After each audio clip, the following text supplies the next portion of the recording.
Behold the captured beast, the largest narco trafficker in modern times, according to the FBI, or perhaps more of a boogeyman. Ryan Wedding, a former Canadian Olympic snowboarder, was arrested Thursday night in Mexico and flown to California early the next morning, where the hulking figure of the accused drug lord was led off a government jet and into U.S. detention. This is Ryan Wedding, where he did not want to be. But it seems in the end he preferred arrest on American soil over a different outcome, perhaps a shallow grave in Mexico. A big question now is how exactly did this happen? Which of the conflicting stories, one being told by officials on each side of the U.S. Mexico border, do we believe? The mob reporter here with a quick hit on a breaking story. The sudden arrest and instant extradition of a most wanted man who's accused of being a top-tier international drug lord. And if he's not really the biggest, then he's at least likely the one with the most unexpected origin story. Let me tell you about it. Here he is, the $15 million man. That's based on the size of the bounty the U.S. government was offering as a reward for his capture.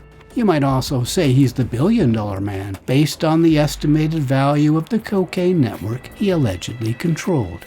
The FBI describes him as a Mr. Big, but we might not get a firm handle on just how big, in terms of underworld power, until his trial. But physically, well, there can be no doubt. Ryan Wedding is a big guy. He's 6'3", that's not outrageously tall, but look how he towers over the phalanx of federal agents and police officers who were there to welcome him to America on Friday, January 23, 2026. In Mexico, he was known as Thor. I think we see why. On the tarmac of an airport east of Los Angeles, Wedding was pulled out of a U.S. Department of Justice jet that had just touched down from Mexico City. Handcuffed, Wedding was paraded from the plane wearing a black cap, blue jeans, and a long-sleeved shirt, appropriately enough, under a ski vest. His hat was a Rude Awakening's LA snapback, a trendy choice. A previous photo showed Wedding in an LA Dodgers baseball cap. Now that might be his real sin for some of his fellow Canadians. Shortly after deplaning, FBI Director Kash Patel, other U.S. officials, and the head of Canada's federal police stood beside the noisy jet and announced Wedding's capture. Once again, Patel put Wedding in the same league as history's most notorious drug lords. And just to tell you how bad of a guy Ryan Wedding is, he went from an Olympic snowboarder to the largest narco trafficker in modern times. He is the modern-day El Chapo. He is the modern-day Pablo Escobar. And he thought he could evade justice. The 44-year-old Wedding is accused of moving massive amounts of cocaine from Colombia through Mexico to California and then into Canada aboard commercial trucks, all while defending his operation with multiple murders by a small army of hitmen. Prosecutors alleged he moved 60 metric tons of cocaine a year. If you want colorful background on Wedding's remarkable origin story, I'll link to 2 of my past episodes about him at the end and in the description. The FBI says Wedding has been hiding in Mexico for a decade under the protection of powerful drug trafficking narcos in the Sinaloa cartel. Details are thin on Wedding's arrest. There were seemingly conflicting scenarios pushed by authorities in the U.S. and in Mexico, with Mexican officials saying Wedding voluntarily surrendered at the U.S. Embassy in Mexico City, while FBI Director Kash Patel made it sound like there was a daring raid ripped from an action movie. Omar Garcia Arfush, Mexico's top security official, said that Patel arrived in Mexico on Thursday to discuss increased cooperation between the FBI and Mexican authorities. Here are photos he posted from those meetings. You see the U.S. Ambassador, Arfush, and Patel. Apprehending high-priority targets in Mexico was a big part of their agenda. Arfush said that when Patel left on Friday morning, the FBI took with them 2 wanted men, including a Canadian who had voluntarily surrendered at the U.S. Embassy. That would be Wedding. Patel, however, described it in more dramatic terms, saying the FBI's hostage rescue team, quote, executed with precision, discipline, and total professionalism alongside our Mexican partners to bring Ryan James Wedding back to face justice, unquote. He added, this was a zero-margin, high-risk operation. On the surface, that doesn't sound like a negotiated voluntary surrender. If you consider the accounts closely, however, a picture emerges of how they can, in fact, both be basically true. As I understand it, there was some form of contact or negotiation between Wedding and U.S. officials for days ahead of the arrest.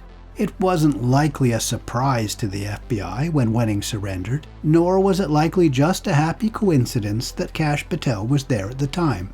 The handover of such an asset as a cartel figure poses danger, and is something the FBI's specially trained hostage rescue team could be involved in. And frankly, the FBI might want its HRT there in any event, if for no other reason than to protect Patel and other American officials, who would be a tempting symbolic target during all of this. But Wedding turning himself in at the U.S. Embassy solves problems for everyone.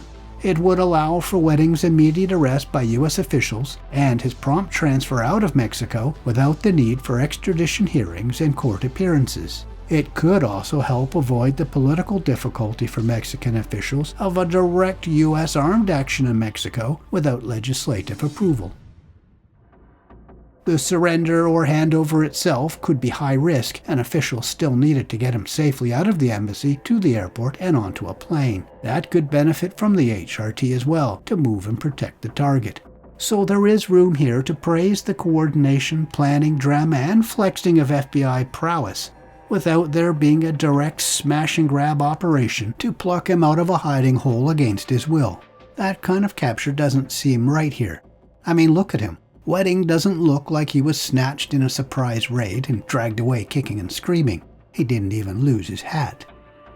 Now, the U.S. ambassador to Mexico, Ronald D. Johnson, is a former military man. He also released a statement on the capture, and the ambassador's account, being a diplomat, strikes a balance.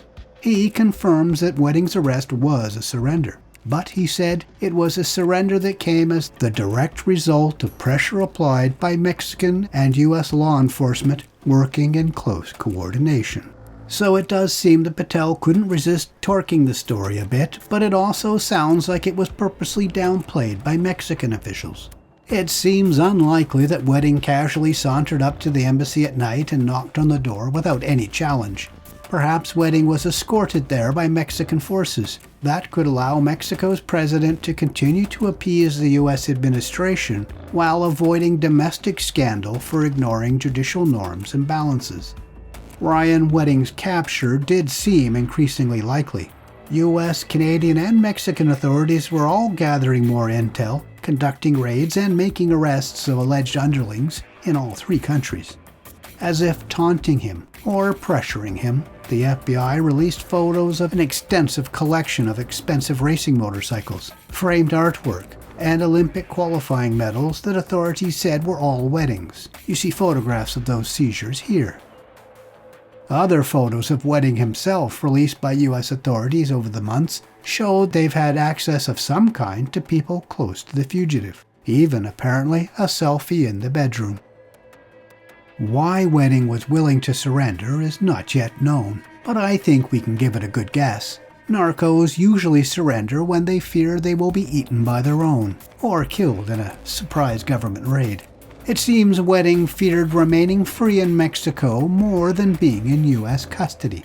In Mexico, and indeed almost anywhere in the world, he had become a significant heat magnet. Ryan James Wedding. He was all over the news and top of mind for U.S. law enforcement. Ryan James Wedding, ex-atleta olímpico, y uno de los criminales.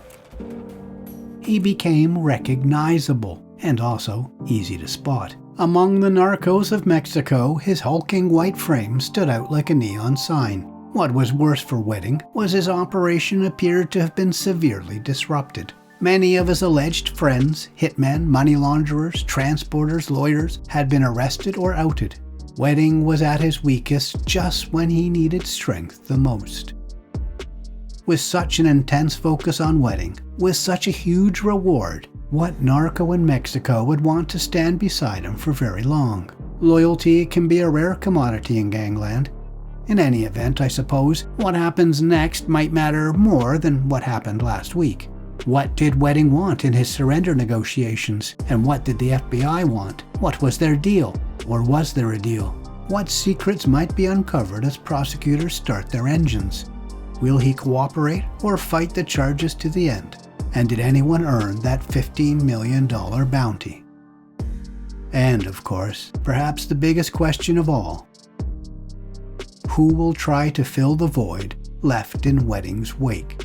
Please tap the thanks button to leave me a tip for my No Robot content, and give this video a like and leave a comment. That helps juice the algorithm, which helps me a lot. And please make sure you're subscribed to the Mob Reporter with notifications set to all. Thanks for watching to the end.